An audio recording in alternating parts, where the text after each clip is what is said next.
राम महाराज दादू नमो नमो निरंजनम नमस्कार गुरुदेवतः वंदनम सर्वसाधवा प्रणामं पारंगत परब्रह्म परापरम सोमम देव निरंजनम निराकारं निर्मलं तस्य दादु वंदनम गुरु ब्रह्मा गुरु विष्णु गुरु देवो महेश्वर गुरुदेव साक्षात् परब्रह्म है तस्मै श्री गुरुवे नमः। ध्यान मूलम गुरु मूर्ति पूजा मूलम गुरु पद्म मंत्र मूलम गुरु वाक्य मोक्ष मूलम गुरु कृपा नाम लेत नो गर टल भजन करत भय जाय जग जीवन जपा जप सभी विघ्न बिलाय। बोलियो साधु श्री स्वामी दयाल महाराज की निरंजन देव की। गुरुदेव की कृपा से सत्संग श्रीमद् भागवत चतुर्संकंत का महीना जो आदि देव परमात्मा के 24 अवतार हुए हैं उस अवतारों का जो वर्णन है राजा नाभि के राजा अग्निधर हुए इस प्रियव्रत के बाद में अग्निधर उनके बाद में नाभि राजा हुए। उसने भी भगवान की आराधना करी है।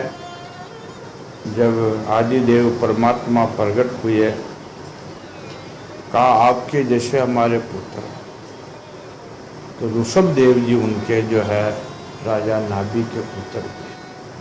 ऋषभ देव जी को सब जानते हैं, ये जैन धर्म वाले उनको आदि आचार्य मानते हैं, लेकिन ऋषभ देव जी अवतारों का कोई धर्म नहीं है, तो अपनी अपनी जो है डफरी बजाई है बाद में। अवतारों के कौन सा धर्म। महाराज ने कहा ब्रह्मा विष्णु महेश का कौन पंथ गुरुदेव कि महाराज आप कैसे पंथ का हो। महाराज ने पूछा कोई, महाराज ने कहा ब्रह्मा जी विष्णु और शंकर जी के कौन पंथ है, तो उसके तो कोई नहीं है, ये परमात्मा से उत्पन्न हुई है कि मुझे परमात्मा ने मुझे उत्पन्न किया।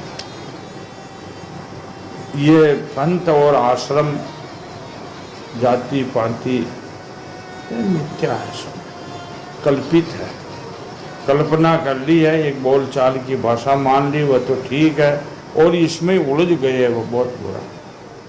मैं अमुक जाति का हूँ, मैं अमुक देश का हूँ, मैं अमुक संप्रदाय का हूँ, ये तो हुई है। जो कोई साधु कली काल में संप्रदाय की, जाति की, देश की, जो उनकी जो भाषा को बोलते हैं और उनकी वह एक तरफ खींचते हैं, उनसे आत्मज्ञान नहीं होता।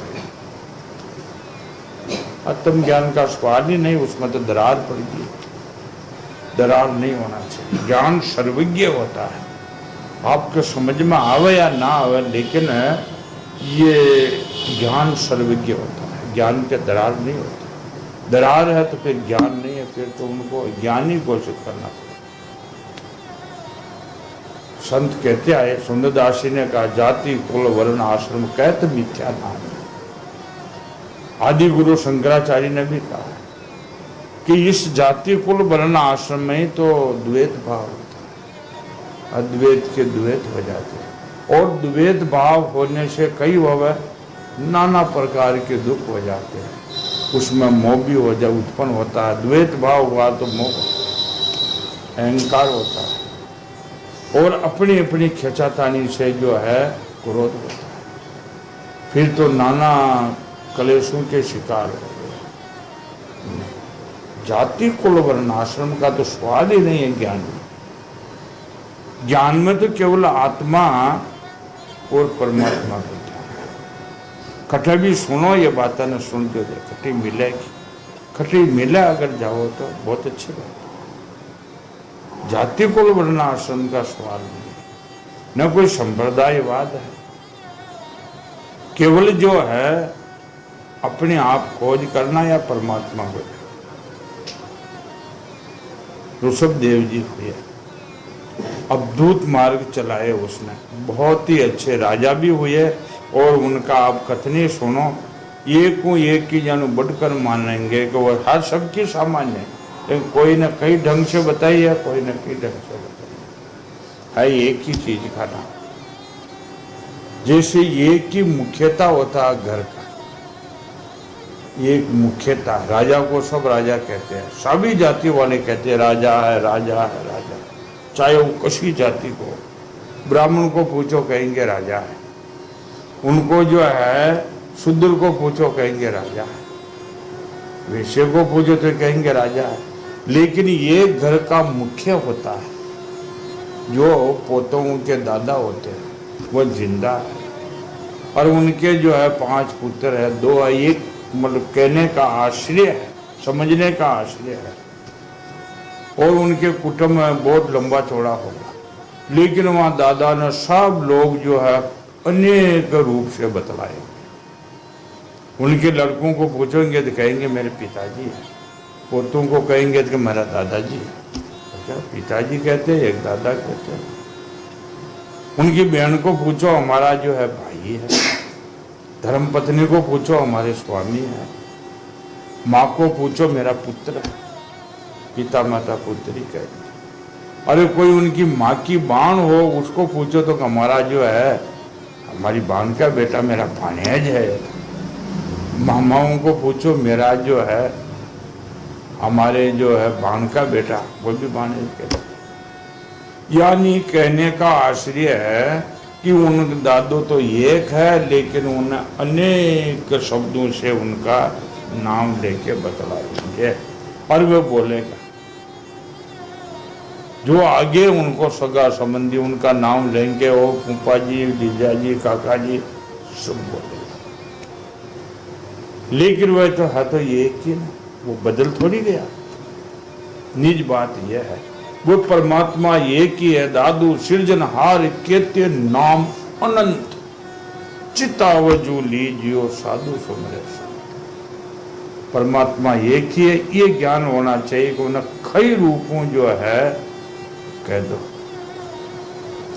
चाहे उन्हें डिंगल भाषा से कह दो, ग्रामीण भाषा से कह दो, हिंदी भाषा से कह दो, संस्कृत से कह दो, लेकिन वह परमात्मा एक ही है। ये ज्ञान होना बहुत जरूरी है। या नहीं जो है कोई भाषा के अनुसार निकल गया, जाना तो है पूर्व में, निकल गया पीछे में, अरे जाना जो है उत्तर को, निकल गया दक्षिण में। यही तो जीव की भटकना है। ये भटकना से जीव बार बार जन्म और मरण के चक्कर में पड़े हुए हैं, और जीते जी नाना प्रकार का संशय और दुखों में, अज्ञानता में पड़े हुए हैं। परमात्मा एक है और ये जीव है, उनको भूल गए, उनको पहचानना है। स्पष्ट बात तो यह है। सुखदेव जी महाराज कहते हैं कि राजन, नाभि नंदन के अंग जन्मते ही भगवान विष्णु के वज्र अंकुश आदि चिन्ह में युगत है। क्यों? नाभि राजा ने कहा आपका जैसा पुत्र हो। फिर वही ऋषभ देव जी कहते हैं, ऋषभ देव जी कहते हैं, ऋषभ देव जी उत्पन्न हुए। उनका जन्मते ही अंग कैसा था? विष्णु को, विष्णु भगवान के अंश थे।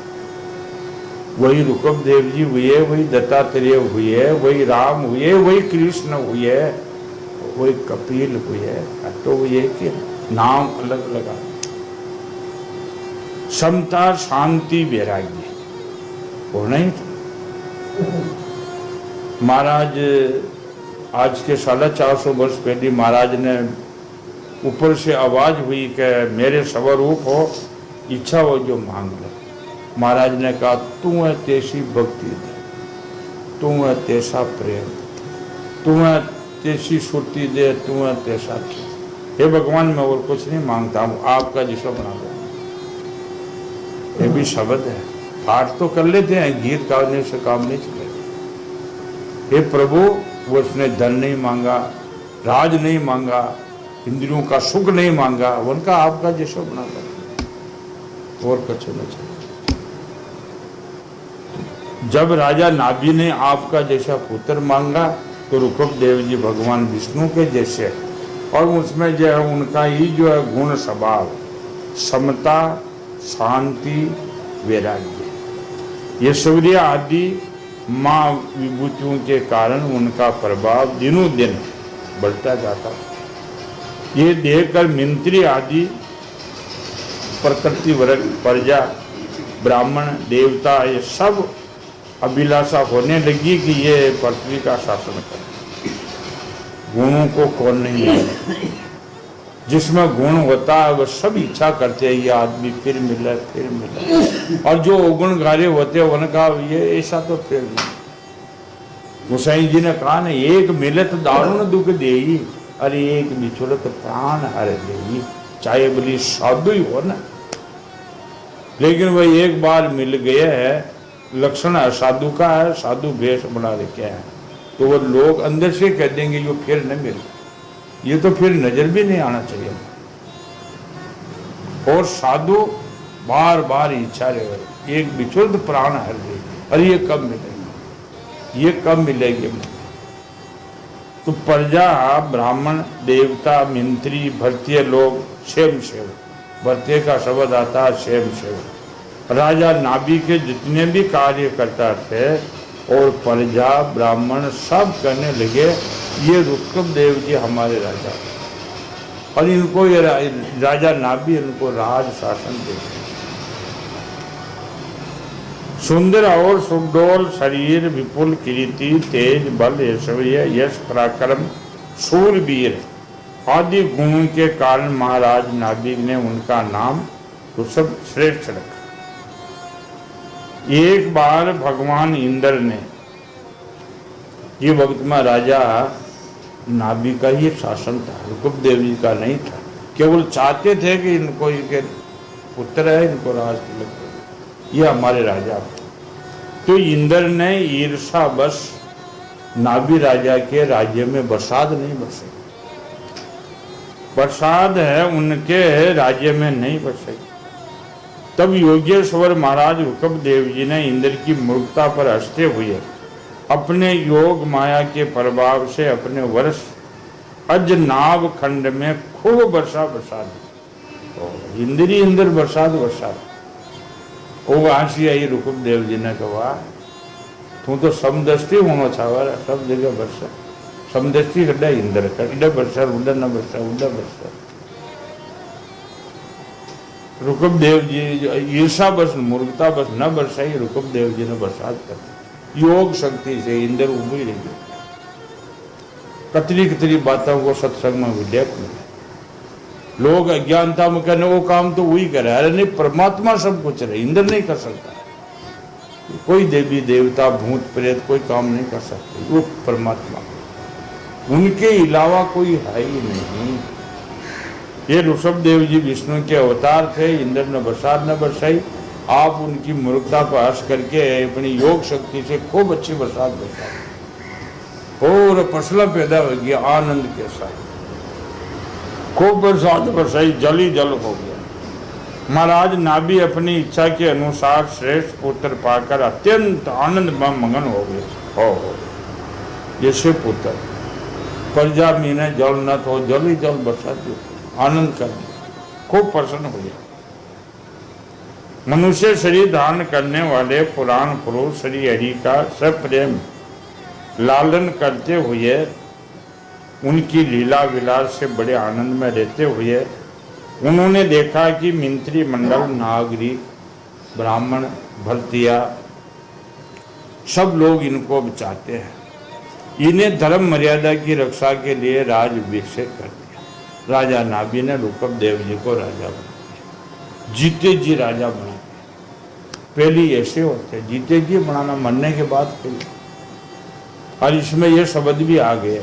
महाराज कहते हैं जिसका तिसको दीजिए दादू उरण होय, पहली देवे सो भला पीछे तो सबको। जब अपना अवसर जो निकल जावे तो जिसका तिसको दीजिए। परमात्मा क्या है?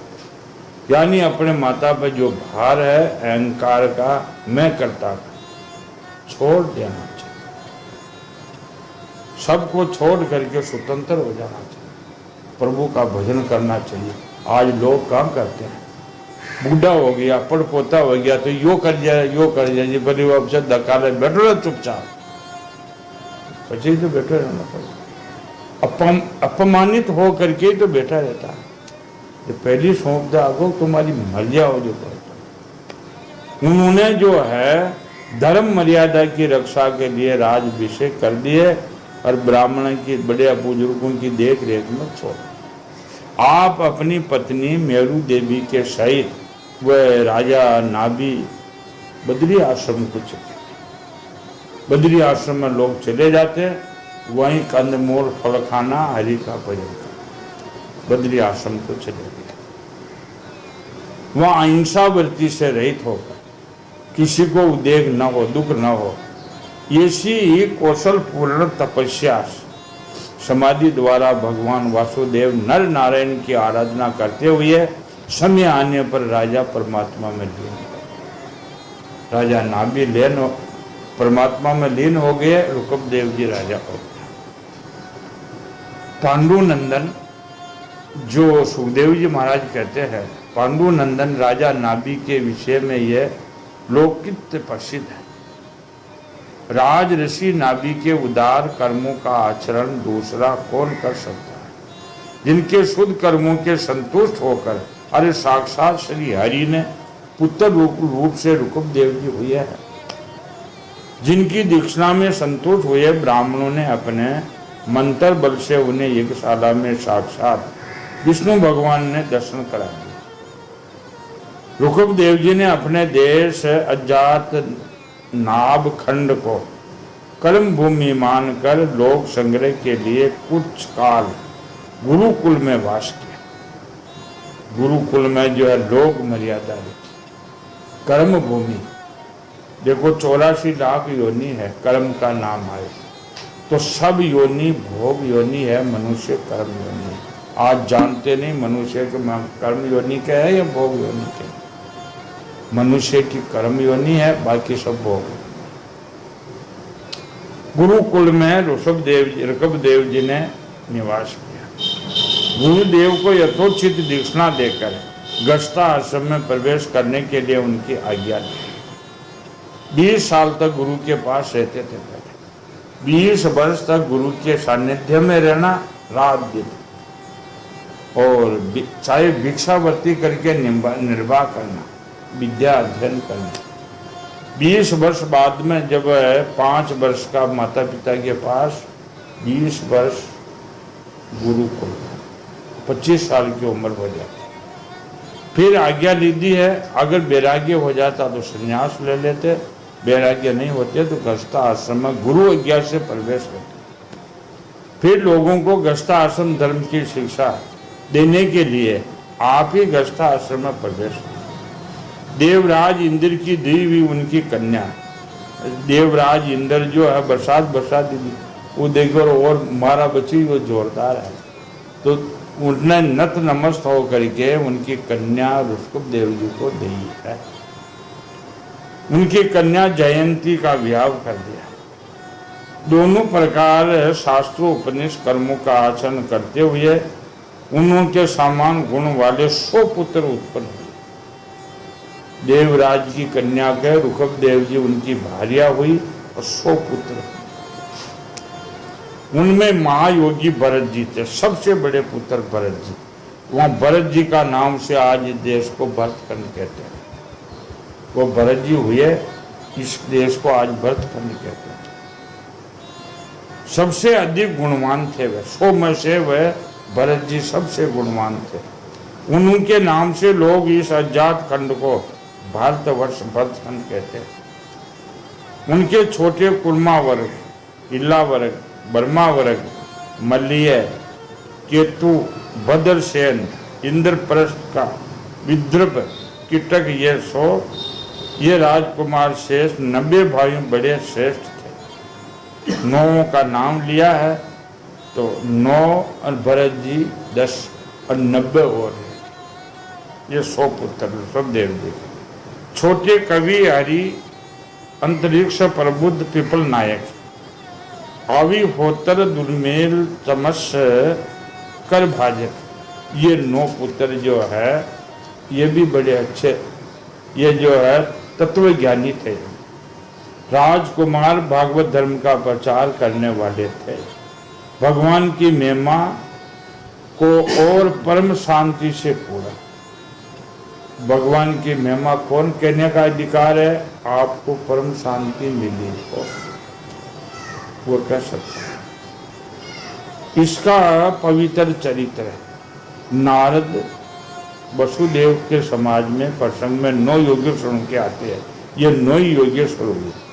भरत जी के जो है 100 में से 10 में से बड़ा भरत जी ने टाल के 9 योगेश्वर हुए। 9 योगेश्वरों की कथा आगे नारद जी महाराज वसुदेव जी को कही है। वो 9 योगेश्वर महान ज्ञानी थे। उनमें छोटे जयंत के 81 पुत्र, पिता की आज्ञा का पालन करने वाले, अति नवीन महान वेद्य और निरंतर ये करने वाले थे। पशुओं का अनुष्ठान करने में शुद्ध होकर वह 90 ब्राह्मण हो गए। भगवान ऋषभदेव जी यद्यपि परम स्वतंत्र होने के कारण स्वयं सर्वदा ही सब प्रकार की अन्यत्र परंपरा से रहित केवल आनंद अनुभव स्वरूप और साक्षात ईश्वरी थे। सदा आनंद। परंपरा की जो है रिंगटी को पीटना ये भी शास्त्र गलत बताते हैं। माँ का बाप दादा सा करता है, आम परंपरा से ऐसे चलते नहीं। परंपरा अगर गलत हो तो फौरन उसको बदल देना चाहिए। परंपरा से जो रिंगटी पीटना ये भी अनर्थ है, अर्थ नहीं है। परंपरा का लोग क्या मान रहे हैं? परंपरा की भाषा नहीं है, परंपरा का जो है वस्त्र पहराव नहीं है, परंपरा का भोजन भी नहीं बनाते हैं। सभी तो कोई तो है अपनी बुद्धि से, कोई सिद्धांत से, और कोई जो है अकड़बाजी से ही बदलते रहते हैं, अलग अलग। ये अज्ञानियों के समान कर्म करते हुए उन्होंने काल के अनुसार प्राप्त धर्म का आचरण करने, उनका तत्व न जानने वाले लोगों को उनकी दीक्षा दी। साथ ही सम शांत सुदय और काल्पनिक रहकर धर्म अर्थ यश सल्तान सुख भोग मोक्ष का संग्रह करते हुए गृहस्थ आश्रम में लोगों को नियमित किया। महान पुरुष जैसा जैसा आचरण करते हैं दूसरे लोग भी उनके अनुसरण से करते हैं। यद्यपि वे सभी धर्मों के सार रूपी वेद के गुण रहस्य को जानते थे तो भी ब्राह्मणों को बतलाई हुई विधि के साम दन आदि नीति के अनुसार ऋषभदेव जी शासन किया। सब धर्म को जानते थे, सर्वज्ञ थे, फिर भी ब्राह्मणों के अनुसार वह नीति दान आदि ये सब भी ने जो है परिपूर्ण उस धर्म को दान किया। साम दाम दंड भेद राजा की नीतियां होती है।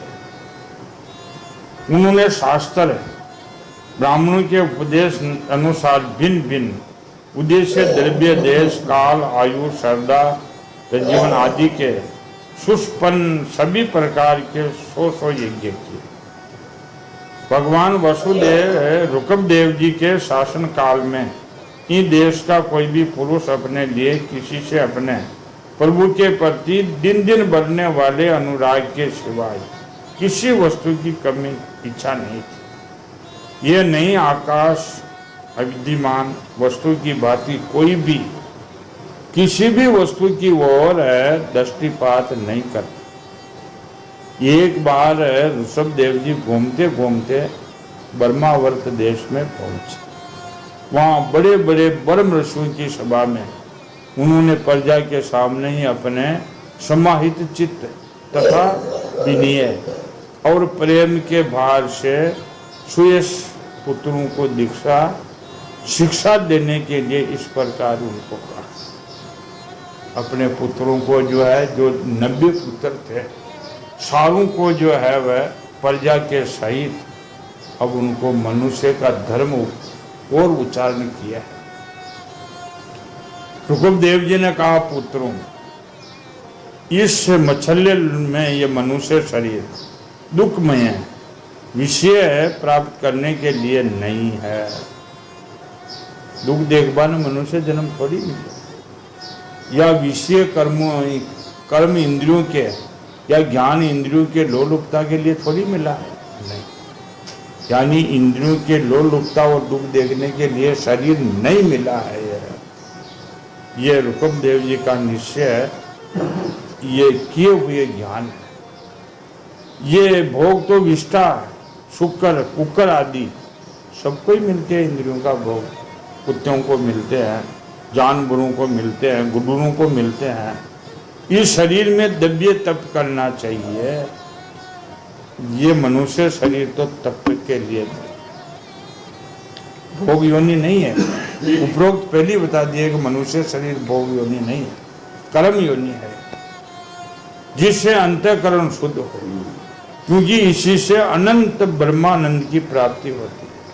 ब्रह्मानंद की प्राप्ति कब होती है? ब्रह्मानंद की प्राप्ति कोई नहीं पूछते आज। ब्रह्मानंद की प्राप्ति कैसे होती है, उनका कैसे रहना, कैसो वो आनंद है, इनका मर्म कौन जानते। ब्रह्मानंद की प्राप्ति होने के बाद में कोई इच्छा नहीं, ब्रह्मानंद की प्राप्ति होगी, सब इच्छाओं का नाश होगा। और इनको कहां तक है ब्रह्मानंद की प्राप्ति? किसको? फिर साधु हो गए, भगत हो गए, गुणाकारी अपने आप को मानने लगे, ब्रह्मानंद की प्राप्ति है उनको पूछो, जानता था ब्रह्मानंद की प्राप्ति किसको है? अगर जिनको जो ब्रह्मानंद की प्राप्ति होती है, शास्त्रों के महापुरुषों की सेवा से मुक्ति का और स्त्री संगी कामियों का संग को नरक का द्वार समझकर त्यागते हैं, उनको ये ब्रह्मानंद की प्राप्ति रास्ते में थोड़ी प्रिय है। कोई जट्टी थोड़ी मिल जाए, खेबानी थोड़ी आएगी, नहीं। महापुरुष वही है जो समान चित्त, परम शांत, क्रोधहीन, सबके हित का चिंतन, सदाचार संपन्न हो और इतने में अहंकार न हो, ये उनको महापुरुष कहते हैं। अथवा मुझ परमात्मा में प्रेम ही जो एकमात्र पुरुषार्थ मानते हो, केवल विष्णु की चर्चा करने वाले लोगों तथा स्त्री, पुत्र, धन आदि सामग्रियों से संपन्न गुणों को जिनकी अरुचि हो, कोई महापुरुष। रुचि मान ली, खई मारे ठाठ है तो है, वो गया नरक का द्वार में कुछ और फेर कर मेरे ठाठ है। देखो कशई संत की आप वाणी, कशई महापुरुष का जो शब्द यही मिलेगा कि संसार में सुख नहीं है, नहीं है। संसार में लोग ही कह रहे हमको जो है संसार में सुख मिले, खागला ने ऊपर ऊपर गूंद रिया है, मैंने कोई बेरू जी माता जी भाग रिया रात दिन, मैंने सुख मिले, पानी कोडी भी न मिलेगी। और शास्त्र चले वो बे दुख उठा रहे जो पूरा उठा रहे, उठाते ही रहेंगे ऐसे। जो सुख कठिन है वन पत्तो ही को नहीं बात। अरे सुख तो ब्रह्मानंद में है, ब्रह्मानंद उनको मिला क्या? सुख तो ब्रह्मानंद में मिलते हैं। जो लौकिक कार्यों में केवल शरीर निर्वाह के लिए ही परिवृत्त होते हैं। मनुष्य अवश्य परमार्थ वश को कर्म करने लगते हैं, उनकी वह प्रवृत्ति इंद्रियों को तृप्त करने के लिए होती है। मैं इसे इच्छा नहीं समझता, बिल्कुल इच्छा नहीं होती। केवल इंद्रियों की तृप्ति करवाने भाग तो करे है, परमार्थ करे, भगवान न जाने, भगवान की भक्ति न करे। मैं कौन हूँ, ये समय कहाँ है, अरे ये समय निकल जाएगा तो फिर क्या करे? जैसे महाराज ने कहा गाफिल हो रहा, अरे गेला हुआ रे गंवार, 100 दिन चितना आवी तू सोवे पाँव पसार। अपने सामने गणेश सोया, कई गाड़े कई गाड़िए कई गार्डन जाए, कई गार्डन की करे दादू जीवन नाय, कई झाले कई झालिया कई झालन जाए, कई को झालन की करे।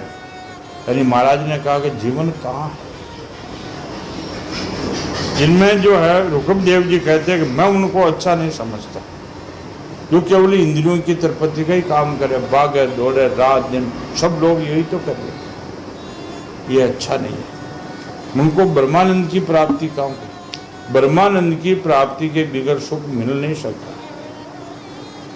क्योंकि इसी के कारण आत्मा को यह असत और दुखदायक शरीर प्राप्त होता है।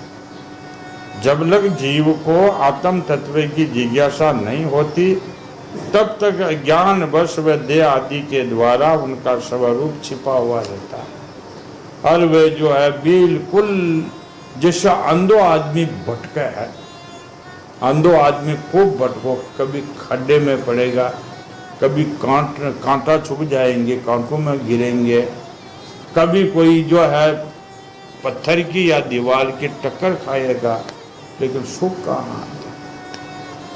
अंधे को सुख नहीं है। ये लोग सब अंधे की भांति जो है भाग रहे, इधर के इधर, इधर के इधर। ब्रह्मानंद की प्राप्ति कहाँ है इसमें? ये जब तक ये लौकिक वैदिक कर्म में फंसा रहता है, तब तक मन में कर्म की वासनाएं बनी ही रहती है, और इन्हीं में देह बंधन की प्राप्ति होती है। छुटकारा कहाँ? जूं जूं वह अपने सही सीधी भाषा में कहते हैं कि कर्म हीन खादा में गिर गयो और दिन दिन जावे ऊंडो। जूं जूं जो है अच्छा के लिए करे, जूं जूं ऊंडो ही ऊंडो गिरा।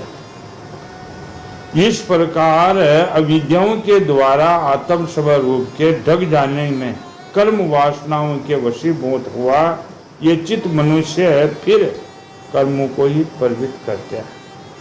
अतः जब तक अपने मुझ वासुदेव में प्रीति नहीं होती, तब तक वह देह बंधन से छूट भी नहीं सकते। शरीर बंधन में पड़े हुए है। शरीर को स्नान कराना, पालना, अच्छा रखना, तेल मर्दन करना, ये बंधन है।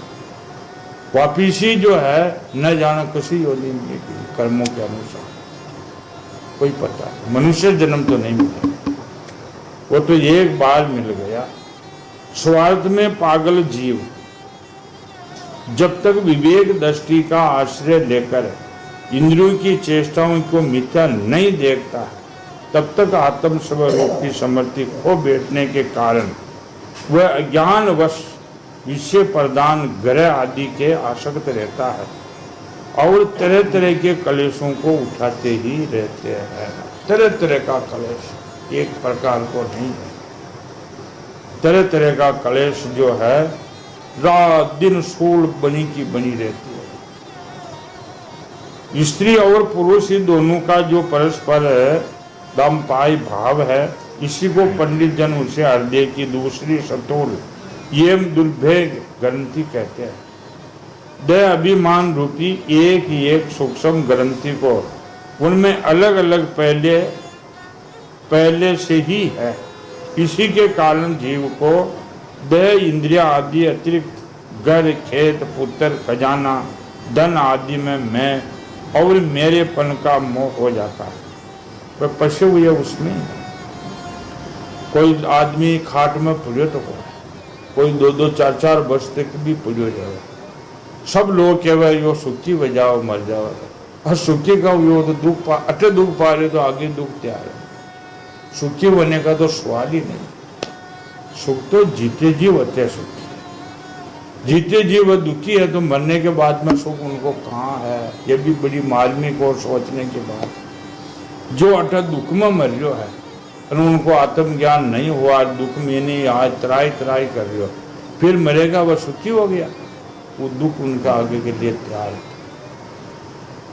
अरे जो सुख कठिन है कभी सत्संग किए नहीं, और सत्संग में उन्होंने पतो पुजो पर जिस समय कर्म वासना हम का कारण पड़ी हुई इनकी यह डड हृदय ग्रंथि ढीली हो जाती है, उसी समय वह दम्प या भाव से निर्गत हो जाते हैं और संसार के हेतु भूत अहंकार को त्याग कर सब प्रकार के बंधनों से मुक्त होकर और परम पद को प्राप्त कर लेते हैं। हे पुत्रों, तुकबदेव जी कहते हैं, कई ग्रंथि न छोड़ो। यो भजन है, कोई भजन कहते हैं, कोई घाट कहते हैं। महाराज ने तो भरमी का दादू पड़दा भरम का रिया सकल घट छाय, गुरु गोविंद कृपा करे तो सहज ही मिट जाए। संसार सागर से पार होने में कुशल तथा धैर्य उद्यम एवं सतुगुण विशिष्ट पुरुषों को चाहिए कि सभ्य आत्मा और गुण रूप का भगवान में भक्ति भाव रखने से, मेरे परायण रहने से अब यो दुख हूँ मिटे है कि सब आत्मा में भक्ति भाव परमात्मा को देखे, भगवान के परायण रहे। मैं भगवान का हूँ, परमात्मा मेरा है, परमात्मा मेरा है, मैं परमात्मा का हूँ, ये भावना बनी रहे। और मैं संसार का नहीं, संसार भी मेरी नहीं, ये अंदरों वासना उठे तो वह सुखी वश छोड़ जाने की कोई आवश्यकता नहीं है। कहाँ जावे, अंदर से जो है इन्हें सही करना है। देखो बदबू जो है अंदर से आती है, ऊपर सफाई करने से नहीं।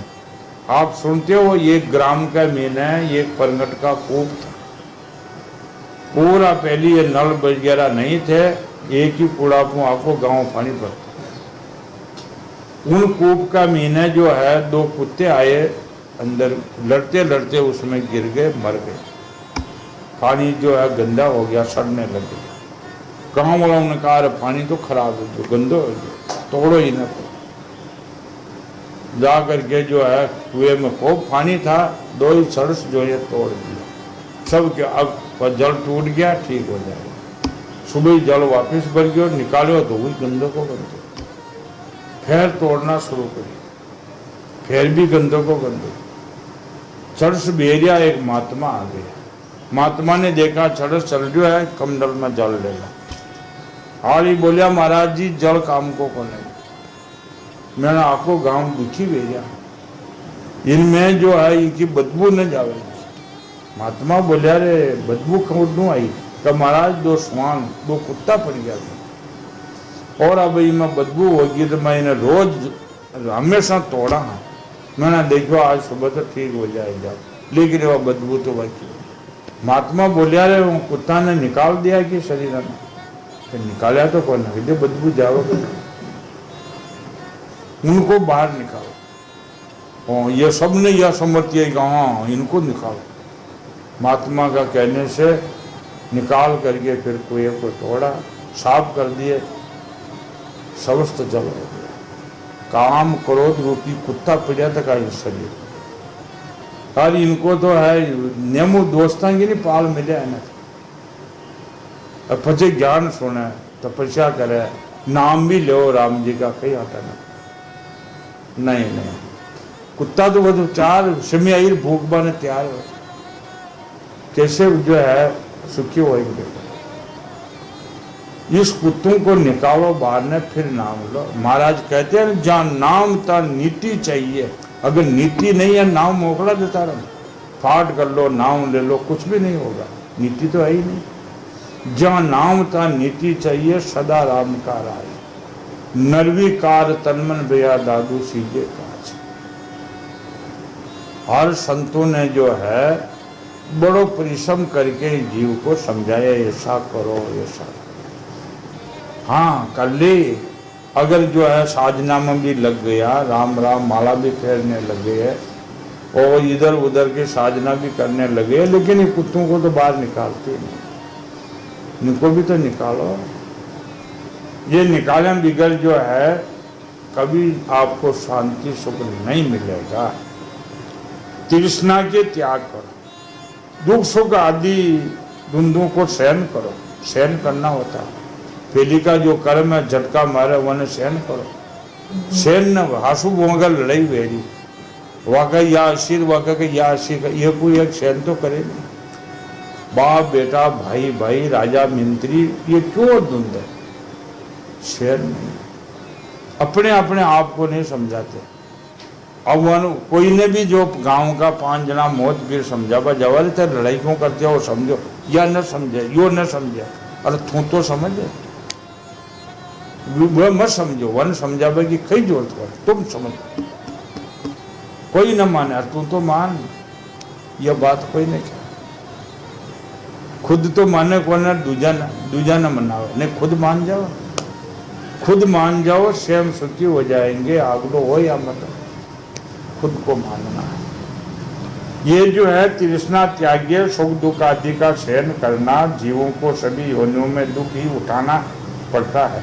इस विचार से तत्व जिज्ञासु से, तप से काम कर्म करने त्यागने से, मेरे लिए कर्म करने में मेरी कथाओं का नित्य प्रति श्रवण करने से, मेरे भक्तों के संग और मेरे गुणों का कीर्तन, बेर त्याग, समताओं में शांति और शरीर तथा घर आदि से मेरे पन का भाव को त्यागने से ही ये ज्ञान मिलेगा। अतरी बातों कोई के धारण होवे तो ज्ञान मिलेगा, न तो कुछ भी नहीं मिलेगा। जो अध्यात्म शास्त्र के अनुशीतल एकांत सेवक प्राण इंद्रियां और मन के स्वयं शास्त्र और सत्पुरुषों का वचन में यथार्थ बुद्धि रखने से, पूर्ण ब्रह्मचर्य कर्तव्यों में निरंतर सावधान रहने से, वाणी के स्वयं से, वाणी को भी स्वयं में रखो। कोई आदमी में खई जो है ओगण कौन है, लेकिन वाणी का स्वयं नहीं, मन आवसा नहीं बोल जा, पता ही नहीं उनको कि मैं कहीं बोल दूँ। वाणी को स्वयं में रखो, बोलो लेकिन विचार करके, कोई ऐसा जो कोई शब्द फालतू न चले जाए, और वो शब्द जो है जहर न बिखेर रख ले, एक शब्द जहर बिखेर, एक ही शब्द पूरा जिंदगी को एक जो भारी मानो कवा का जन्म को कलंकित कर देता। अब वाणी को स्वयं रखो, वाणी स्वयं से सर्वत्र मेरी ही सत्ता देखने से, अनुभव ज्ञान सहित तत्व विचार से और योग साधना से अहंकार रूपी अपने इन जो शरीर सतुल शरीर मनुष्य को चाहिए कि वह सावधान रहकर, ये कोई ढीला ढाला का काम थोड़ी है, बाजीगर का खेल थोड़ी है संसार से मुक्त होना, ढीला ढाला का काम नहीं है। मैं रजब जी महाराज ने भी कहा, साईं सीत न पाइए बातू मिले न कोई, रजब सौदा राम का सिर्फ न कद्या न कोई। ये अविद्या से प्राप्त हृदय ग्रंथि को बंधन को शास्त्रोक्त रीति से इन साधनों के द्वारा भली भांति काट डाले, क्योंकि यही कर्म संस्कारों को रहने का स्थान है। तदंतर साधन का भी परित्याग कर देते। जिस शस्त्रों आपने झाड़ी काटी है वहां शस्त्र ने लाल लाल लिया थोड़ी पड़ना पड़ा, झाड़ी काटी वो शस्त्र को ही फेंक, कर्म से जो है कट्यो है, कर्म को परित्याग कर। ये बात जो है समझना डबल मार, समझ में आना बहुत कठिन है। जिसको मेरे लोक की इच्छा हो अथवा जो मेरे अनुग्रह की प्राप्ति ही परम पुरुषार्थ मानता हो, वह राजा हो अपनी अबोध प्रजा को, गुरु अपने शिष्य को और पिता अपने पुत्रों को ऐसी ही शिक्षा दे, नत्र उनका खेल सब खत्म हो जाए। राजा हो, पिता हो या गुरु, जिनको जो है यह शिक्षा नहीं दी है वह न गुरु है, न राजा है, न पिता है ही नहीं। ये शिक्षा देना हो, अज्ञान के कारण यदि वह इस शिक्षा के अनुसार न चलकर कर्म को ही परम पुरुषार्थ मानते रहे तो उस पर क्रोध न करके उसे समझा बुझाकर कर्म परिवर्तन न होने दे। यानी ज्ञान देने वाले को एक बार न 100 बार कहने की आवश्यकता है, अरे ऐसा न करो, ऐसा न करो, न करो। उन्हें विषया शक्ति युगत काम्य कर्मों में लगाना तो ऐसा ही है कि जैसे किसी अंधे मनुष्य को जानबूझकर खड्डे में धकेलना है। अगर जो गुरु बनियो है, धर्म गुरु बनियो है, अब धर्म गुरु बना नहीं जाता, बनाया जाता है। चाहे पिता है, चाहे वह राजा है, लेकिन उनको कर्म बंधन में जो फंसायो तो अंधे आदमी को जान बूझ करके खड्डा में धोखो। कर्म बंधन में क्या काम लगाना।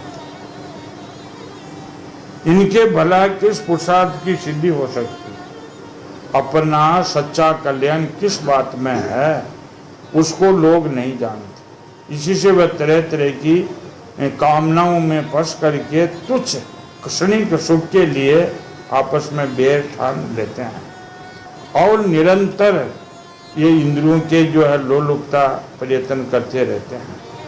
वह मूर्ख इस बात पर कुछ भी विचार नहीं करते कि इस बैर विरोध के कारण नरक आदि अनंत घोर दुखों की प्राप्ति होगी। गड्ढे में गिरने के लिए उल्टे रास्ते से जाते हुए मनुष्य को जैसे आंख वाला पुरुष उधर नहीं जाने देता, वैसे अज्ञानी मनुष्य को अविद्या में फंसकर दुखों की ओर जाने देकर कौन ऐसा दयालु ज्ञानी पुरुष होगा जो जान बूझ कर उसको जाने दे।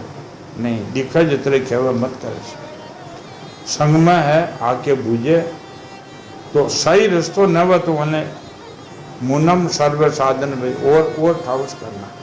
और अगर स्वयं सुलझे हुए है तो उनको नहीं उलझाना चाहिए। जो अपने प्रिय संबंधी भगवत भक्ति का उपदेश देकर और मृत्यु की पास से नहीं छुड़ाता, वह गुरु नहीं है, वह सवजन नहीं है, वह राजा नहीं है, वो तो अपना एक बेटी है। गुरु केवल धन लेना, सेवा करा लेनी, तत्व न बताना। गुरु थोड़ी है, राजा थोड़ी है। सवजन पिता नहीं है जो मुक्ति को मार्ग न बता। कतरी बड़ी बात ऋषभदेव जी की है। जो कोई पुरुष इनका निरंतर सेवन करते हैं और इन मन में विचार करते हैं, पहली तो आप सुलझे से दूसरा न सुलझा। आप ही न सुलझो दूसरा न के सुलझा सके। आप खड्डा में पड़ो, दूजा ने कहेगा आप मुकार दे नहीं, क्योंकि स्वयं तो निकल पहली। स्वयं निकलेगा जब दूसरे को निकाल सके। स्वयं का जो है हाथ खुला है, फिर वो उपदेश देने का आज्ञाकारी है। स्वयं तो कलेश में पड़े हुए हैं, वो कैसे उनको सुलझाएगा। देखो, इसमें किसी भी प्रकार का जो है यानी श्रीमद् भागवत अर्थात इसमें ढूंढना पड़े। कई राजाओं का इतिहास छोड़ देते हैं, उनको जो जितना अक्षर आवे उनको थोड़ी सत्संग में देना। कई राजा जो है कहीं खिदो कहीं हुए, जिसमें भक्ति ज्ञान वैराग्य समदृष्टि साधना युगत है, भगत कहलाया है, उनका ही विवरण है। बाकी जो गस्ता आश्रम में लड़िया मारिया भाला चलाया कोई मतलब नहीं, उनसे कोई भी मतलब भी नहीं हो। अपन ने भाला चलावो थोड़ी एक ना। कोई शब्द ऐसे है कि कई शब्दों का मैंने जो अपने उपयोगी नहीं है, इनका भी विवरण इनमें छान होती है। और महाराज की वाणी और कृष्ण की गीता, उसमें छान करने की कोई आवश्यकता नहीं, बिल्कुल छानी छुनी बात। उनमें जो है जदू पकड़ो जदू ही केवल जो है यही कि उनने जो है जीव को उबारना, यही उपदेश है। ये सत्संग का तात्पर्य है। परमात्मा की बड़ी असीम अनुकृपा है जो ये शब्द अपन पढ़ने और सुनाने में और सुनने में मिलता है। सच्चिदानंद भगवान की